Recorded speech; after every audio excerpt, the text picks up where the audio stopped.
invite Miss Morgan Winston. I have heard so much about this so we never met in person, but I have heard so much about this young lady. And every time I hear about her, I continue to be blown away. She is beautiful on the inside and outside. Wait till you see her beautiful face when she starts speaking.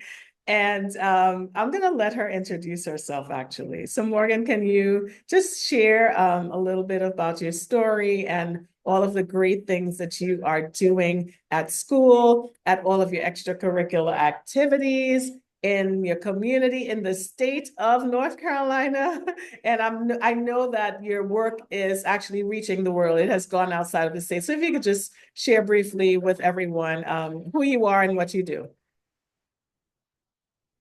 Hi everyone, my name is Morgan Winston. Thank you, Miss Edwards, for having me. I'm from Charlotte, North Carolina, and I'm currently a junior at East Mecklenburg High School and Charlotte Mecklenburg Schools. At school, I am involved in a lot of different things. I'm in Student Congress, Honor Society. I'm an officer of my school's diversity committee. I'm also a co-captain of our basketball team. And then I also, outside of school, I do a lot of things. So, one of the main things I do is I'm an ambassador level Girl Scout, which has provided me with a lot of opportunities and taught me how to identify issues in my community and act on it. One of the major things that I've been able to do through Girl Scouts is earn both my bronze and silver award, along with my troopmate and friend Maya. So in 2019, we earned our bronze award by dedicating a bench to honor Aunt Dot. She integrated Harding High School, which is now the elementary school that we attended, now called Irwin Academic Center.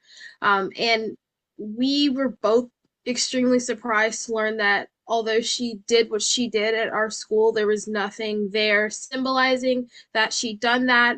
And we weren't being taught about it at the school, which was really surprising and a little frustrating. So we decided to do something about it.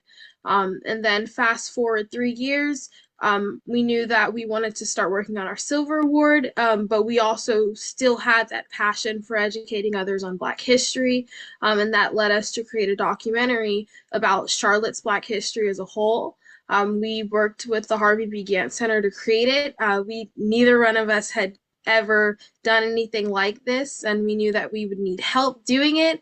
So the Gantt Center provided us like a space to film the documentary, and then we also use resources like the Charlotte Mecklenburg Library and the Library of Congress to gather information and resources and documents and whatnot. And we also worked with a film company in Charlotte, 450 Media, which is a youth-owned film company, and some of the members of the film company actually went to my middle school, elementary school, and high school. So it was really like a youth production, and that's what we wanted.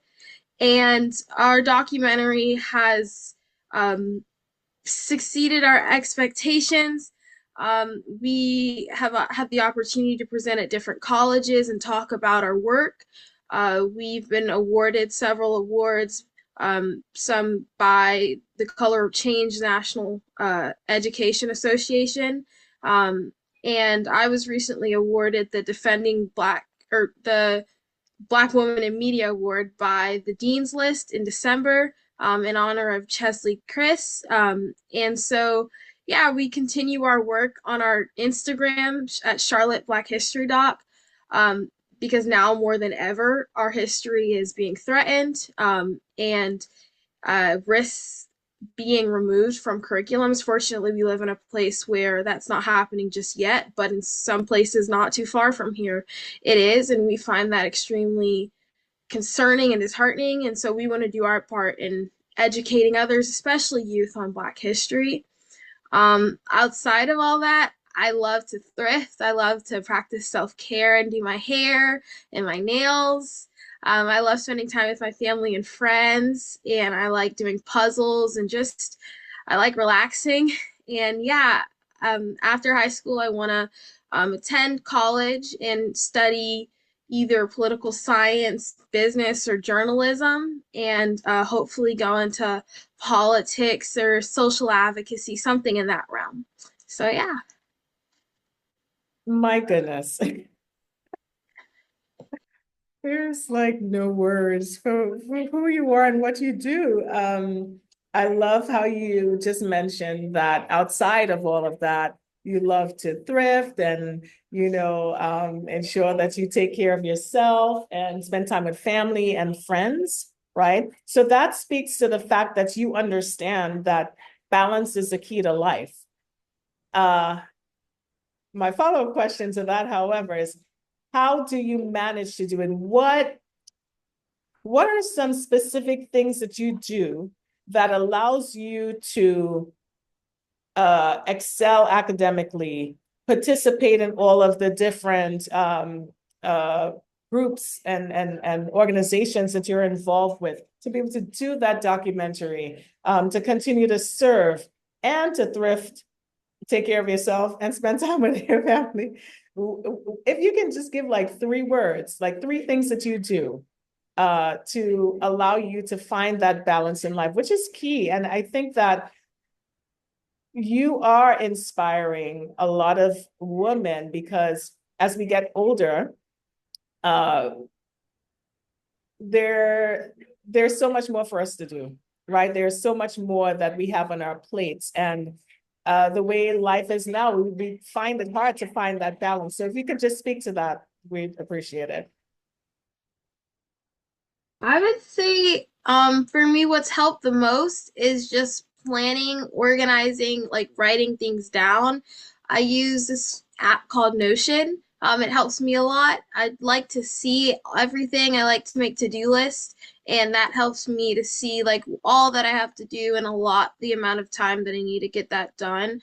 And then something I've learned this year was that you need rest. And if you asked me a few months ago, I would kind of not believe that. I kind of thought that, all-nighters were the secret to success. I was like, what? I don't have to go to sleep and I'll just get all my work done and, go to school the same day. But after doing that, it definitely catches up to you, and the people around you can tell that you have not gone to sleep. And so it's not beneficial to not get rest. Even though, productivity is enticing, like you need to get your rest because no one benefits from you being cranky. I did an all-nighter and then I went to practice the next day, and I'm sure, well, my coach said something. He was like, I can tell that you're not 100%. And I was like, well, yeah. But yeah, get rest. Even though, and I know in talking about productivity, it doesn't sound like rest is the key to getting more done, but it is. You are wise beyond your years, and I am going to take a page out of your book and start getting some more rest, because if it's the one thing that if I were to be honest, that I do not do, I'm not getting the rest that I should be getting right now. Really quickly, Morgan, what message are you telling yourself that years from now you will not regret? I would say that right now, and like this is as of super recently, like the last 2, 3 months, I've been telling myself, look at God, not the storm. I just, I remember that was a lesson in vacation Bible school, like back in July, and I didn't pay too much attention to it. And then it kind of came back up in January. I was like dealing with a lot with basketball and school, and I was just feeling overwhelmed, and there was so much like I felt like I had 20 different problems and I just didn't know where to start with all of them. And I don't know. And then I just heard, like, look at God, not the storm. We're not meant to handle and carry everything on our own. God is so big. And, like, I have to tell myself, like, do you not think God can't handle this? Like, God has been here forever, and you've been here for 17 years. Give it to God and let him handle it. You're not meant to do everything on your own. So that's been super comforting, and it's given me a lot of peace in the past 2 months. So I think that will stick with me, and it applies to every aspect of life. My goodness. My goodness. Are you writing a book? You need to write a book. You need to write a book, Morgan. We need to talk about that.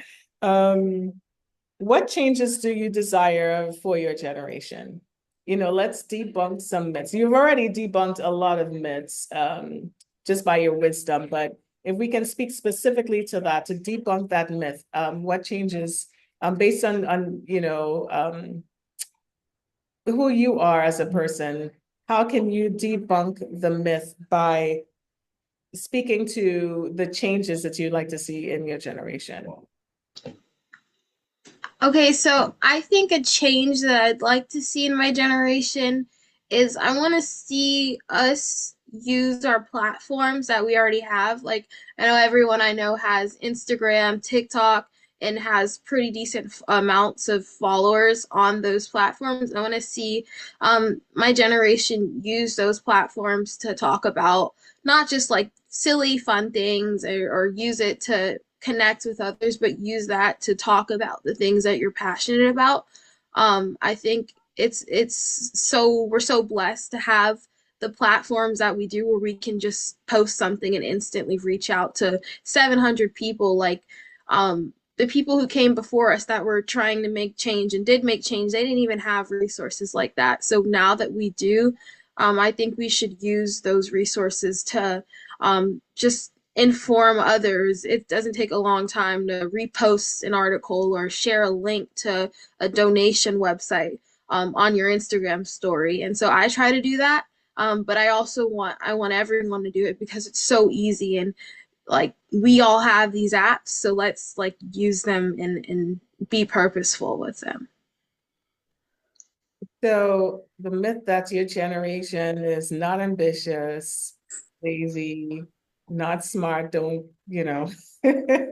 all these other things, you have just debunked it all. And it's interesting. I know we're at 9:04 and we're going to wrap it up soon, but it's funny because one of the things that I wanted to do early on, but I think I mentioned it, that there was a surprise. The surprise was that I was going to give everyone on the panel, from all four generations, 15 minutes to go into a breakout room and come up with a challenge for intergenerational relationships that we can actually post on social media. So I know we're almost, well, we're out of time, and we still want to talk to Abby really quickly, but we will circle back and have this conversation to see how we can come up with an intergenerational wavelength challenge to encourage young people to do that with the support of the seniors and the elders among us. So thank you, Morgan, so much. You are just such a breath of fresh air, and your life is certainly encouraging people from all generations, and I'm sure male, female alike. And it's just so it warms my heart to know that you are in this world and that you can inspire others to be, I mean, to be themselves, but to be like you. I'm just going to say it, to be like you. Thank you so much. And we will be in touch soon. Give her some love. Thank you. Oh, wise beyond her years. Absolutely. Yes. That's her mom, by the way, Denise. Thank you so much. And let me just take some time to honor her parents. And I met her dad in person last week. When I tell you, such a wonderful man, I told Miss Dot, I said, I feel like he's my older brother. That I have an older brother, but another older brother that I would like to have. So I can't wait to meet you, Miss Denise, and Morgan in person. We should plan something soon. And I'm just so in awe about how you're raising your children. And you inspire me to continue to raise my children in such a positive way, to be the light in this world that they are. And Morgan, if you could just come up, my apologies. If you could just come and just say that one thing that you're hoping for, that one dream, that one wish. Yeah, like Abby and everyone else has said, if everyone just like respected one another and realized that we're all humans at the end of the day, like so many conflicts that we're experiencing now wouldn't be like existing. So I think respect is what my one wish would be. Amen. Amen.